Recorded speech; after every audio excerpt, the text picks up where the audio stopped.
بسم اللہ الرحمن الرحیم۔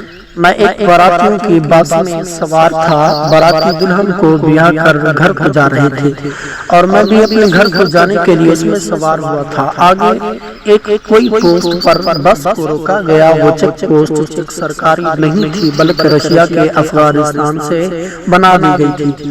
پوسٹ جانے کے بعد جگہ جگہ چیک، تقریباً ہر قبیلے، ہر کمانڈر نے اپنے اپنے علاقے میں ایک الگ ریاست، ایک الگ ملک بنا لیا تھا۔ وہ راستے سے گزرنے والے لوگوں سے بھاری بھاری ٹیکس لیتے اور جی چاہتا تو لوٹ بھی لیتے تھے۔ میں بھی جن براتیوں کی بس میں سوار تھا اس بس کو روکا گیا اور تمام براتیوں کو لوٹ لیا گیا، یہاں تک کہ وہاں پہ موجود ایک وحشی کمانڈر کو وہ دلہن بھی پسند آ گئی جس کو وہ بیاہ کر لے جا رہے تھے۔ کمانڈر نے دلہن کو پکڑا اور گھسیٹ کر بس سے نیچے اتار لیا۔ دلہن نے مزاحمت کی جس پر دلہے کو وہی گولیوں سے چھلنی کر دیا گیا۔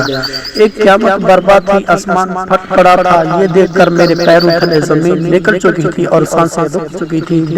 اس دل دہلا دینے والے واقعے کے بعد جب گھر پہنچا میری آنکھوں کے سامنے دھواں دار اور مجھے میری جان مجھ پہ بھاری لگ رہی تھی اور رات بھر میں جاگتا رہا اور سوچتا رہا ہماری پڑھائی کا کیا فائدہ ہے، ہمارے علم کا کیا فائدہ ہے، یا تو ہمارے سے نہ رہی یا پھر یہ نظام، یہ ظلم نہ رہے۔ صبح میں نے اپنے ایک قریبی دوست سے موٹر سائیکل مانگی اور ہر مدرسے سے ہر مسجد گیا۔ سب کے سامنے میں نے یہ بات رکھی کہ ہمارے مدرسے کا فائدہ ہے، ہماری تعلیم کی کوئی حیثیت نہیں جب ہم اپنے لوگوں کو فائدہ نہ دے سکے، ان کو اس ظلم سے چھٹکارا نہ دلوا سکے۔ سب کو میں نے کل اپنے مدرسے میں دعوت دی اور کہا بیٹھ کر اس مسئلے پر کوئی حکمت عملی بنائیں۔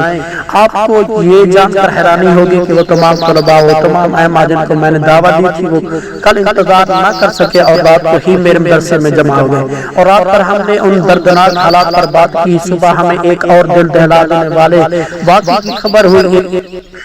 ایک کا گھر لوٹ لیا، فیملی اور کمانڈر نے ایک شریف لیا تھا اور اس گھر کی دو نوجوان لڑکیوں کو بھی ساتھ لے گئے تھے۔ وہاں ان کی کئی بار عزت لوٹی گئی۔ ہم نے اس کمانڈر کے خلاف پہلی کارروائی کرنے کی ٹھان لی۔ وہ کمانڈر جہاں ان لڑکیوں کو لے کر گئے تھے اس جگہ کو پاشمون چوکی کہا جاتا ہے۔ رشیا کے خلاف جن بزرگوں نے جہاد کیا تھا انہوں نے ہمیں کچھ ہتھیار دیے، پھر ہم پاشمون چوکی کی طرف بڑھنے لگے۔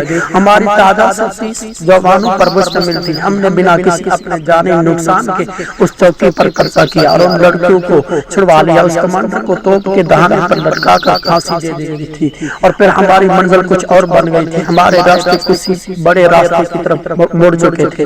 شاید قدرت نے ہمیں اسی کام کے لیے پیدا کیا تھا اور دیکھتے ہی دیکھتے ہمارا سفر بڑھتا گیا اور ہم اس راستے پہ چلتے گئے۔ بس یہی تھی ہماری شروعات۔ ہماری ویڈیو اچھی لگے تو ہمارے چینل کو لائک اور سبسکرائب کریں۔ السلام علیکم۔